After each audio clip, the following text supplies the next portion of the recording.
The chair recognizes the gentleman from Adair, Representative Sorensen, for opening remarks on House File 2213. Sorry. Thank you, Mr. Speaker, ladies and gentlemen of the House. This is the Iowa Cell Siting Act, and this bill extends the sunset on the Cell Siting Act to 2025. The code that's now in place passed unanimously in both chambers a few years ago. This helps to the code helps to expedite the process for building cell sites and wireless infrastructure. Our legislature passed rules to give municipalities a roadmap and a statewide uniform framework for the local permitting process, and that was fair and respectful for both parties involved. That legislation had a sunset date to allow us to revisit the issue. The results have been successful, and the service looks to get better and faster if the law is extended. In fact, we will see millions of dollars in wireless broadband investments to the state as they continue to develop the next generation of wireless facilities. Those are my opening comments. There are amendments. The clerk will call up the amendment. H 8018 by Shipley of Van Buren. The chair recognizes the gentleman from Van Buren for opening remarks on H 8018. Thank you, Mr. Speaker, and ladies and gentlemen of the House. In today's world, cell service and cell phones have become ubiquitous and an essential part of life. And I imagine every member of this chamber would be remiss if they were without their cell phone for even a couple of hours. That would probably be discomforting for many of us. And certainly, we want reliable service. In the case of an emergency, reliable service is absolutely essential, and certainly we're paying for it, so customers do deserve reliable service. That being said, this bill, I think, has numerous flaws, and I think this amendment will help address some of them. The latest cellular technology, 5G, will employ millimeter waves for the first time, and that's in addition to the waves that have been in use for older cellular technologies. Given the limited reach, 5G will require cell antennas every 100 to 200 meters, exposing many people to millimeter wave radiation. 5G also employs new technologies, active antennas capable of beam forming, phased arrays, massive multiple inputs and outputs, known as massive MIMO, which pose unique challenges for measuring exposures. These technologies are governed by the Federal Communication Commissions, and those guidelines were established in 1996 based on research that was conducted in the 1980s. Since then, as you might imagine, we've learned a considerable amount more on what these technologies actually consist of. Probably most notably, in 2011, the International Agency for Research on Cancer, a subdivision of the World Health Organization, and I will read from their May 31st, 2011 press release, classifies radiofrequency electromagnetic fields as possibly carcinogenic to humans. And so this classification came from a working group of 31 scientists from 14 countries that had been meeting to assess the potential carcinogenic hazards from exposure to radiofrequency electromagnetic fields. So to quote Dr. Jonathan Samet of University of Southern California, who is the chairman of this working group, he says, the evidence, while still accumulating, is strong enough to support a conclusion at the 2B classification. The conclusion means that there could be some risk, and therefore we need to keep a close watch for the link between cell phones and cancer risk. So what this amendment would do would essentially establish an interim legislative committee for us to review the existing research and hopefully make our own conclusions to see if perhaps there is some things that the FCC is overlooking and maybe the state of Iowa can pick up the slack. So that is the spirit of the amendment. And recently, since 2011, a lot more research has been conducted. Certainly, since the FCC adopted these guidelines, there's been 500 studies, the preponderance showing that there is biological effects from these, 2,000 peer-reviewed papers, again, saying that there's certainly a cause of concern and that there's something to look into here. And recently, over the summer in 2019, a group of EMF scientists, they call themselves the International EMF Scientist Appeal, representing 248 scientists from 42 nations, submitted an appeal to the United Nations Environmental Program, essentially urging them to conform their regulations and standards to the 2011 Class 2B carcinogenic rating. And highlight from their letter to the UN that based upon peer-reviewed published research, we have serious concerns regarding the ubiquitous and increasing exposure to EMF generated by electric and wireless devices. Numerous recent scientific publications have shown that EMF affects living organisms at levels well below most international and national guidelines. Effects include increased cancer risk, cellular stress, increase in harmful free radicals, genetic damages, structural and functional changes to the reproductive system, learning and memory deficits, neurological disorders, negative impacts on general well-being in humans. Damage goes well beyond the human race as there is growing evidence of harmful effects to both plant and animal life. And then these findings, in their opinion, justify their appeal to the UN and all member states of the world to encourage strong leadership in fostering the development of more protective EMF guidelines. Basically, as a society, we've placed such an emphasis on fast and cheap, we've totally forgotten about safety. We've totally forgotten about privacy as well, but that's a different discussion. And so again, this is just, there's no teeth to this committee. It would just be gathering data, gathering input from all interested stakeholders to make a report to the legislature. One such study,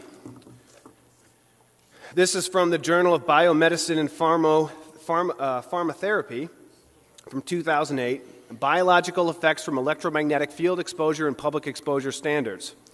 Non-thermal, low-intensity biological effects have not been considered for regulation, although numerous scientific reports indicate such effects. The Bio-Initiative report is based on an international research and public policy initiative to give an overview of what is known of biological effects that occur at low-intensity electromagnetic fields. Health endpoints reported to be associated include child leukemia, brain tumors, genotoxic effects, neurological effects and neurodegenerative diseases, immune system deregulation, allergic and inflammatory responses, breast cancer, miscarriage, and some cardiovascular effects.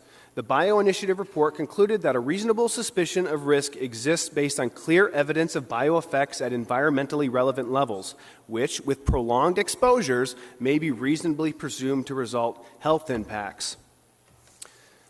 So obviously there's a lot more to this. I could read 499 other studies that say very similar things. I don't want to do that on the House floor. That's why I want to convene an interim legislative committee to address these topics. But 5G is a very new technology. There is no research on the health effects, so we are flying blind, to quote U.S. Senator Richard Blumenthal from Connecticut. And that's basically my concern, is that so this Cell Siting Act prohibits any local government from taking this into account.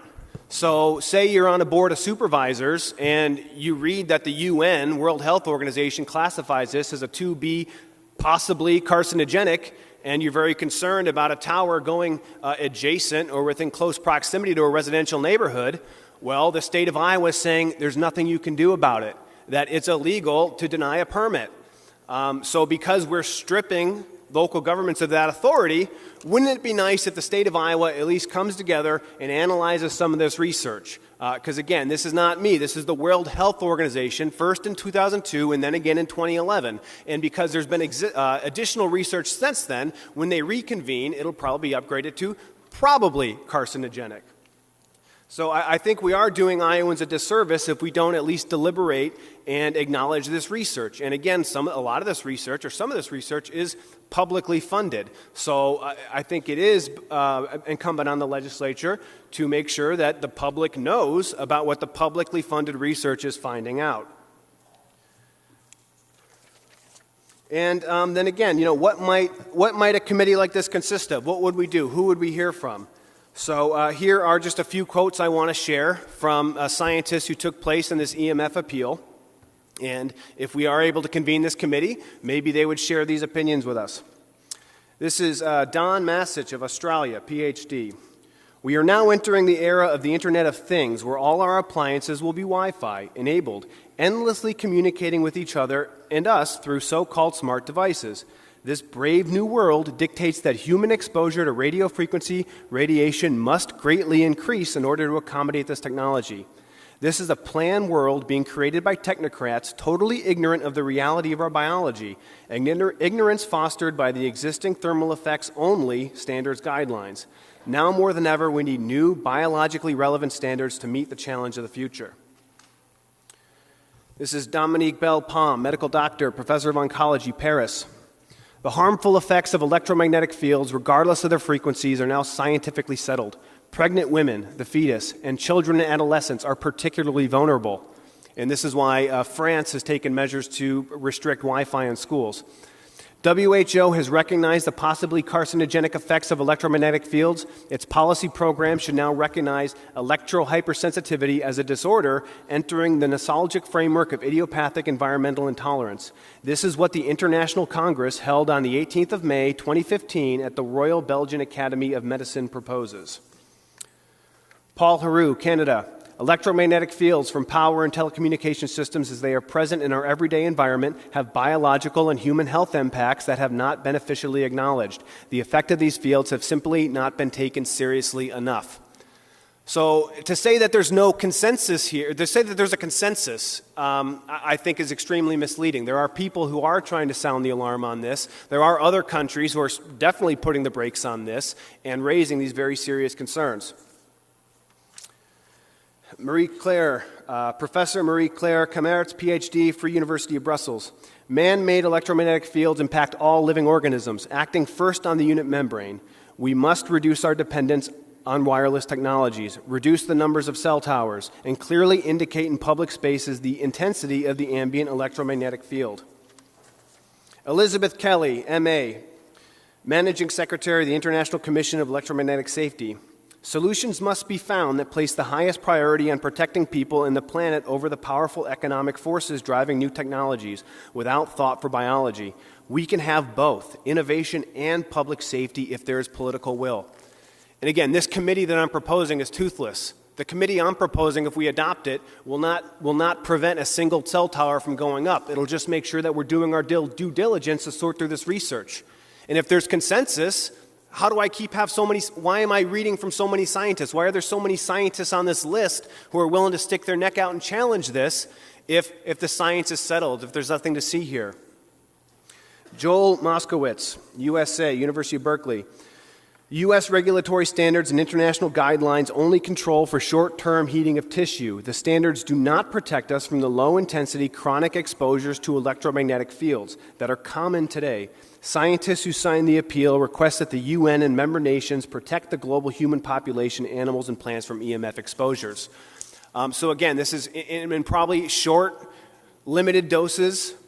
It probably is not a problem. But we're talking about installing these things next to schools, in neighborhoods, in places of business where we'll be every single day. Do we really know what the cumulative impact day after day being exposed to this technology is? Martin Blank, PhD, Columbia University. International exposure guidelines for electromagnetic fields must be strengthened to reflect the reality of the impact on our bodies, especially on our DNA. The time to deal with this harmful biological and health effects is long overdue. We must reduce our exposure by establishing more protective guidelines. And I could go on, and I probably should, but again, we should do this in this committee where it belongs so we can make sure we're doing our due diligence for the people of Iowa. And again, the reason that this is necessary because the Cell Siting Act restricts any local authority from taking these things into consideration.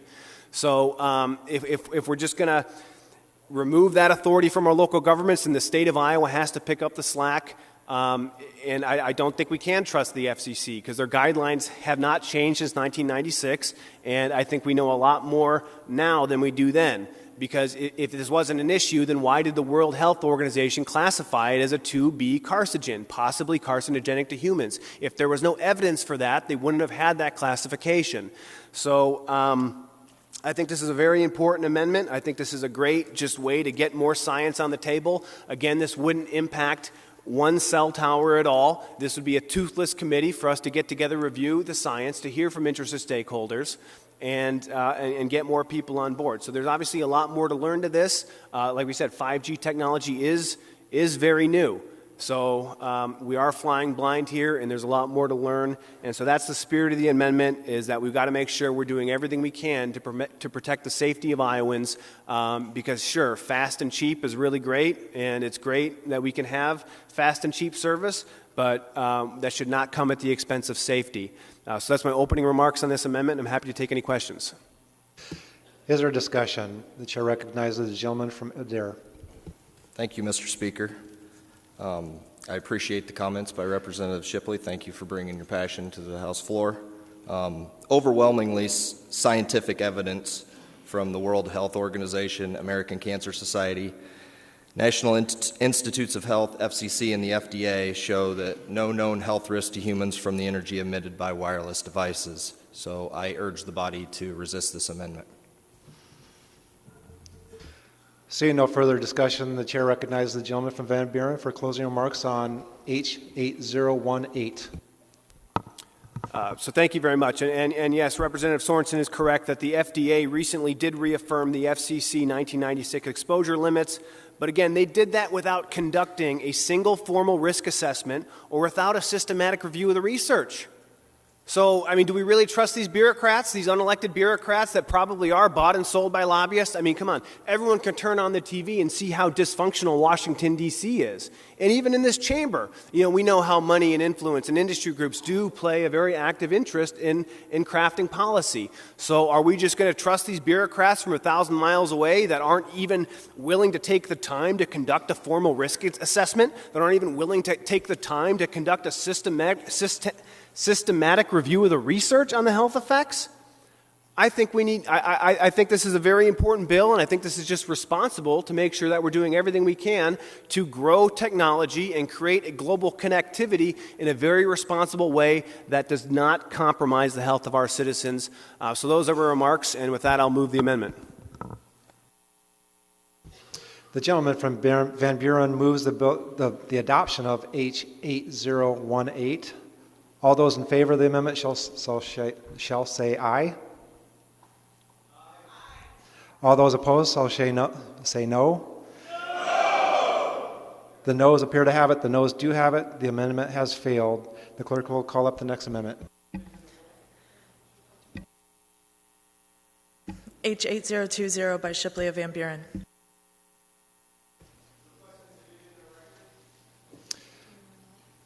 We have moved past that amendment, and the amendment has failed. The clerk has called up the next amendment. Representative Shipley, you have the floor for introduction of H8020.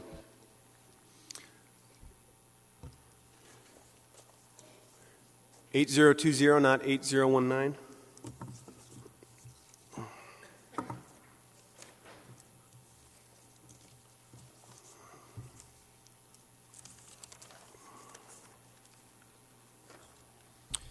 All right, 8020 is basically allowing cities or counties to opt out. That basically the uniform code as it is now is very restrictive on local governments.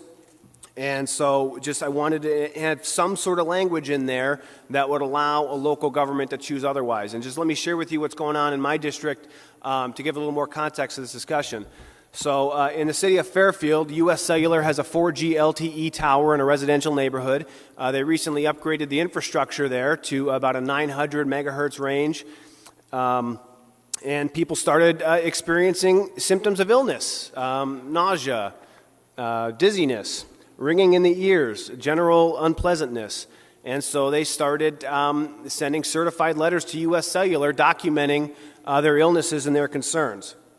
And also, I've recently learned that AT&T is proposing a new tower, a new installation, again, in the northern part of Jefferson County that will be close to these populations that are extremely concerned about this. And under this guideline, there's going to be absolutely nothing that these people can do to stop it. So imagine you're in a neighborhood and there's a big installation coming down the pike and you think it's going to be very harmful to your health, and previous installations have caused you health concerns. And there's absolutely nothing you can do because the state of Iowa has completely stripped local authority from speaking on their concerns. Again, we've removed any sort of local authority. They're not even allowed to cite World Health Organization classifications of carcinogens now in these issues. So yeah, I just wanted some mechanism to allow a local authority to put a stop to this, because the local governments, they serve their people too. And I mean, how can we do, why do we need these uniform rules? Why does the state of Iowa, why do we have to force this down people's throats when they're crying, begging, and pleading that they don't want it? Why do we have to do this? Why can't we just trust our local governments to do what's in the best interest of their citizens? I would love to hear an answer to that question, right? I mean, we have local authorities. People elect their board of supervisors or elect their city council. Those people are in very close proximity to these people. They're beholden to them just like we are. Why don't they have the authority? Why don't our local governments have the authority to determine what is constructed in their county? So that's what this amendment is seeking to do, is to offer that. And I think the bill is drafted now is an impediment against local control. In this instance, I talked with AT&T. I've talked with U.S. Cellular. I met with U.S. Cellular. I said, "Hey, do you know of any complaints that you've got?" They said, "Yeah, we've got a lot of letters from your constituents that are very concerned about this nausea and dizziness that they're feeling, and they think the towers are making them sick." I was like, "Oh, are you gonna take those concerns into account? Is there anything you can do to help accommodate those concerns?" "No, absolutely nothing." And the law says we don't even have to listen to them. So that's where it's at right now. And AT&T, they're already getting Maharishi Vedic City is already having their attorney trying to pump the brakes on these new installations. And so, hey, are you going to be able to work with the local governments to find a site that's suitable to the people that are around? Nope, we don't have to, because the Cell Siting Act says there's nothing they can do, and we have all the power because we're the telecommunication companies and we're the corporations, and we write the campaign checks, so we have all the power in the state of Iowa. Yep, that's what they're going to tell my people. That's what they're telling them. So that's what this amendment is trying to do, to at least give some sort of carve-out, that if there is a community that doesn't want this, that at least the local authorities would have the option to respond to the will of the people and to prevent a cell tower from going up. So those are my opening remarks on the amendment. Is there discussion? The chair recognizes the gentleman from Adair. Thank you, Mr. Speaker, and thank you again, Representative Shipley, for your passion and knowledge on the subject. This code is a compromise between the cities and the counties and the telecoms. And in the subcommittee, all parties were in agreement that everything was working out just fine, and that there was a need for the sunset so we could continue to come back and revisit it, but that all parties were happy with how this was playing out, and so I urge the body to resist this amendment. The chair recognizes the gentleman from Potawatomi. Thank you, Mr. Speaker. Thank you, Representative Shipley, but I disagree. I urge my caucus to resist this amendment.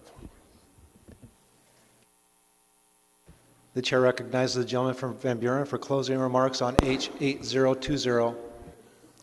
So yes, I do. There are areas where this is working out really well and where the telecoms are doing a great job for their communities. But if this was working as intended, then when I sat down with AT&T and said, "Hey, are you going to work with the people to find a solution to this?" they would have told me yes. Instead, they told me no, we don't have to, because that's what the law says. So I have a lot of reservations, and again, just having some modicum of local control here to give people an out, and to make sure that if there are communities that really don't want this, that they have an option to avoid that. And then the other question I have, and I should have mentioned this before, is I really have no idea who's monitoring these installations for FCC compliance. I've asked this question to other legislators. Because that's the thing, all the code is based on these installations being in compliance with the FCC standards. So I've asked other legislators, they don't know. I've asked people in the lobby, they don't know. So, and this is important because the Chicago Tribune ran an article a couple months ago where they tested the radiation exposure from different iPhones and found that they were in fact exceeding the radiation limits set by the FCC. So, if the FCC is not going to enforce their own rules, which was a similar thing we had in Fairfield with smart meters that should have been accompanying with a 20-centimeter rule to make sure that a kid doesn't get blasted in the face with radiation at a close proximity, The FCC has these rules, but they seem to have no intention of enforcing them. So if the federal government's not going to do their job, if the state government's going to wash their hands of it, then why are we going to tie the local governments as well? Someone needs to be able to enforce these rules, and the way this code is written, you're not giving any local governments any option. So with those remarks, I move the amendment and ask for a division in the record. The gentleman from Van Buren has requested a division and a record. The clerk will open the machine and record your vote. There is a second. The lady from Clinton.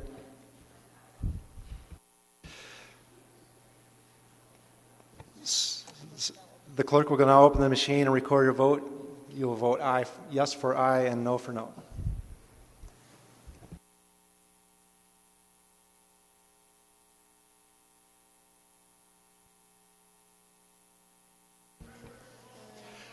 Meyer, aye. Breckenridge, no. Mitchell, no. Height, no. Thompson, no. Matson, no. Losey, no. Thorup, no. Momsen, no. Running Markwart, no. Smith, R, no. Hanusa, no. Behringer, no.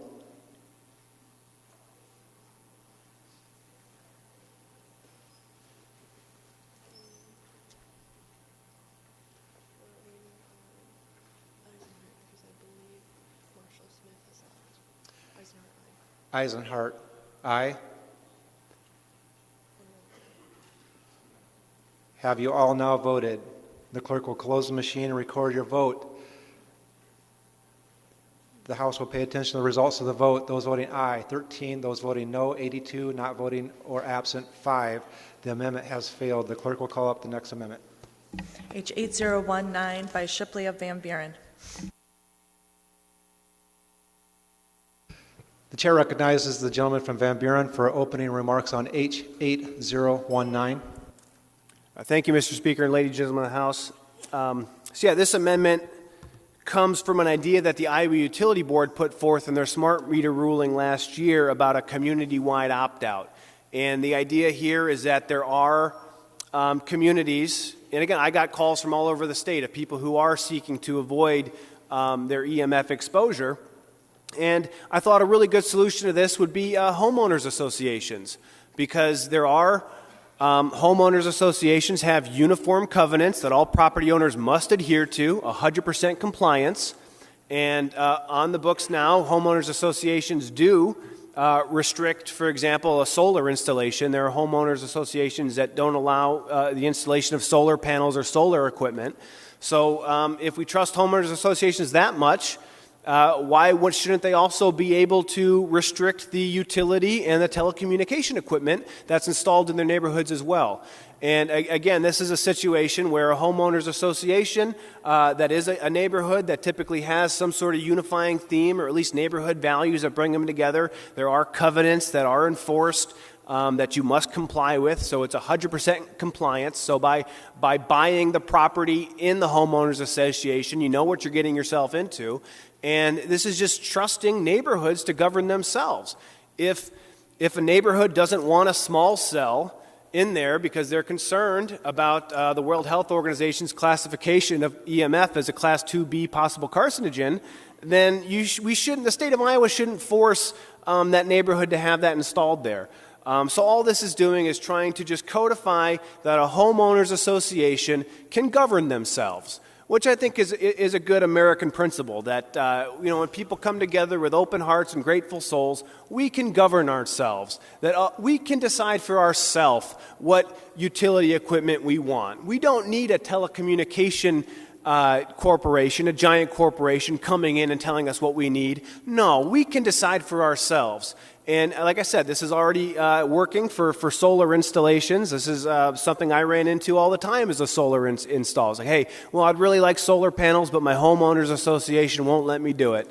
And so that's something that is already happening. And this would just be broadening that up a tiny bit to just include telecommunication equipment as well. And let's ask ourselves, why wouldn't we want this? Why wouldn't we trust a homeowners association to make this call for themselves? And from talking with the lobby, residential neighborhoods typically are on the lower end of priority for installations. So it just makes sense to me that let's solve this issue with a scalpel. If we're not going to allow local governments to have a say, because it's true, a local government could be split, and maybe it's only 60-40, and who really knows which way the people are leaning. Well, in a homeowners association, it's uniform covenants, it's 100% compliance. So let's allow the homeowners association to govern themselves and control what is and what isn't installed in their neighborhood.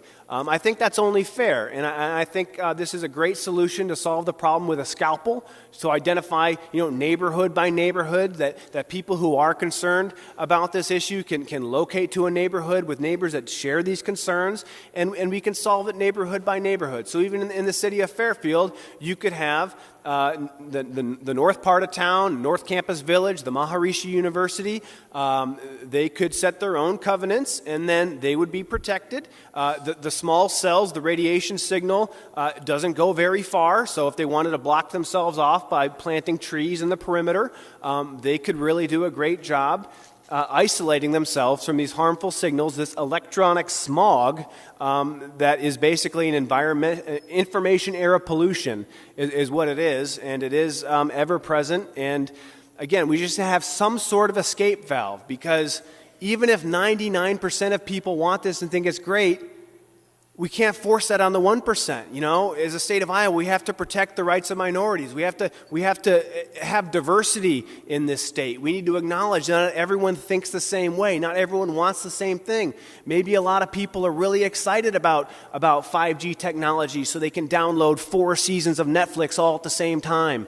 Maybe people are really excited about that. But there's other people that maybe don't get such excitement from downloading large video files all at once, and maybe they don't view that as a priority in their life. Maybe they're much more concerned about their health and wellness, and again, potential environmental residues in this electric smog. So this was an attempt to try to solve the issue with the scalpel, that if we're not going to allow a city government, if we're going to force 100% compliance on cities and counties, then maybe at least a homeowners association, maybe we can trust a neighborhood to govern themselves. And I think this was a good solution to that, and that's the intention of this amendment, and those are my opening remarks. Is there discussion? The chair recognizes the gentleman from Madera. Mr. Speaker, I would question whether this amendment is germane. Will the gentleman from Adair and the gentleman from Van Buren approach the well?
Representative Sorensen, your point is well taken. Representative Shipley, do you have a motion? I move to suspend the rules to immediately consider the amendment and request a division in the record.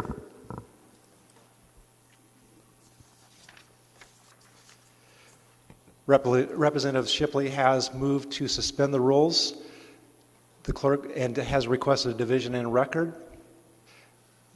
Hearing no second, there is a division. The clerk will open the machine and record your vote. Those voting in favor of the suspension of rules will vote aye. Those voting in opposition will vote no. The clerk will open the machine and receive your vote. State your point. Second. There was no second. Right, so if we didn't have a second, I don't think we have a division or record. Without a second, Would the motion just die without a second? please come to the well.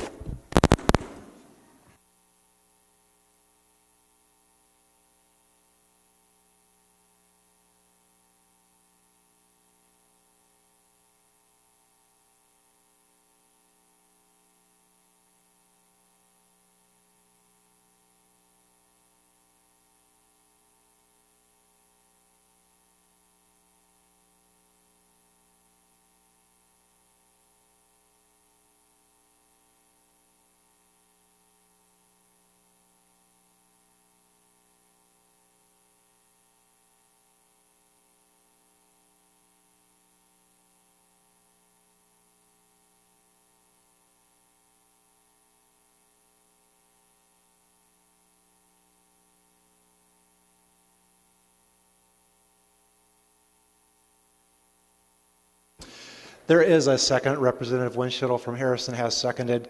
So this is now a division and record. The clerk will open the machine and record your vote.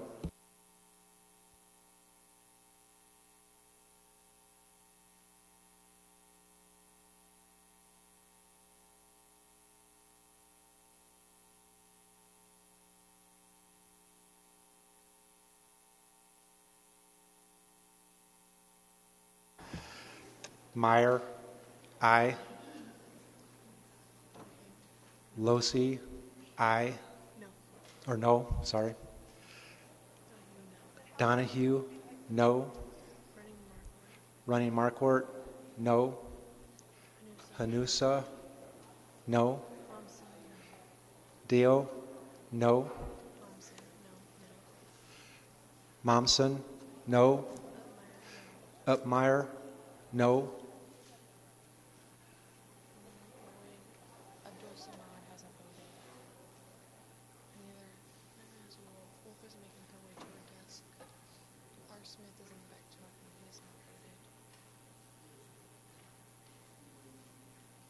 Have you all now voted? The clerk will close the machine, record your vote. Now also pay attention to the results of the vote. All those voting aye, 8. Those voting no, 86. Not voting or absent, 6. The amendment has failed. The motion to suspend the rules has failed. We are now finished with amendments, and we are back on the bill.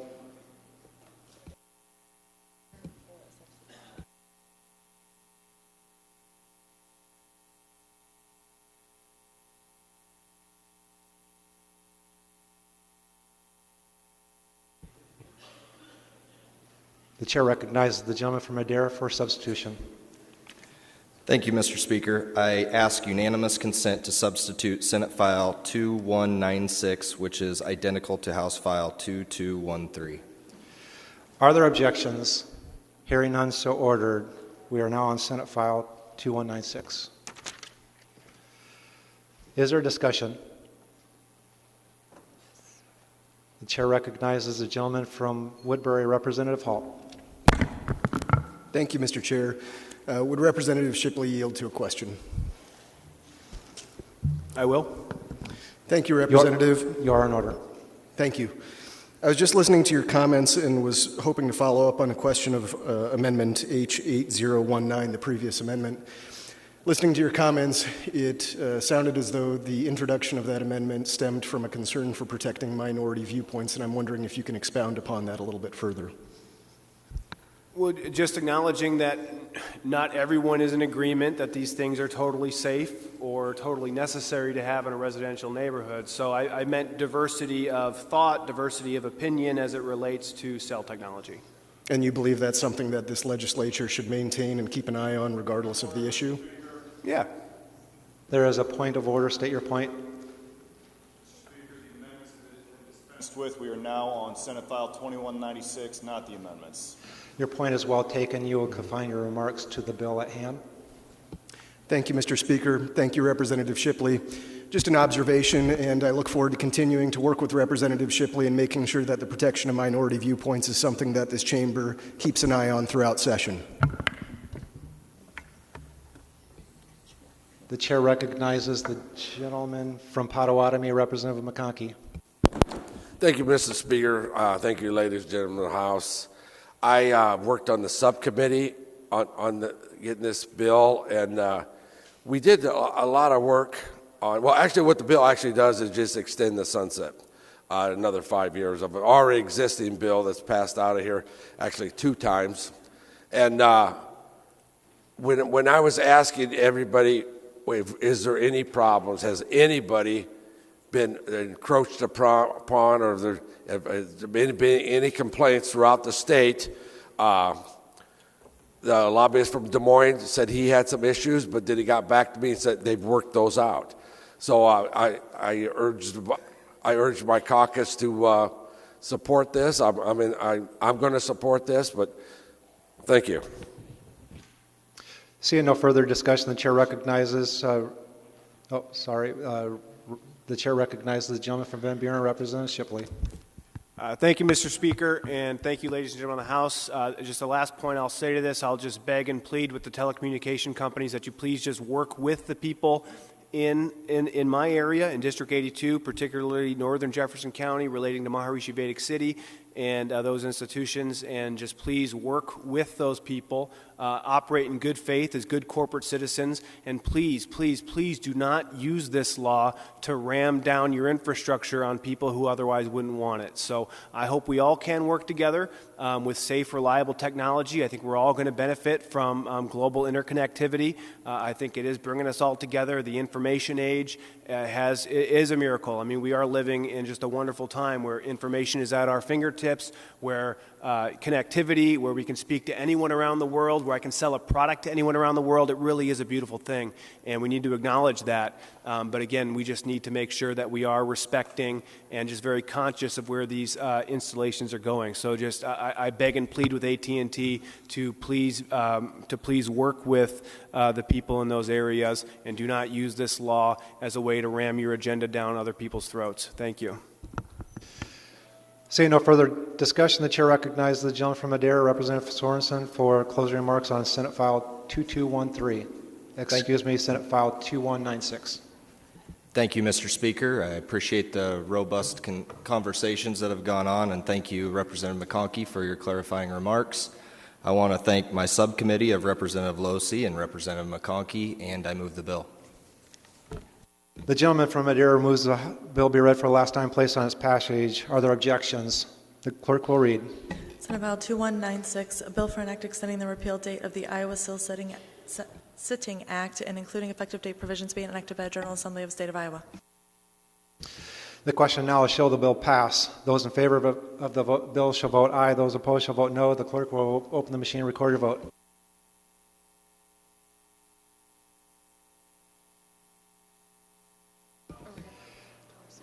Height, aye. Thompson, aye. Upmeyer, aye. Losey, aye. Moore, G, aye. Klein, aye. Momsen, aye. Hanusa, aye. Running Marquardt, aye.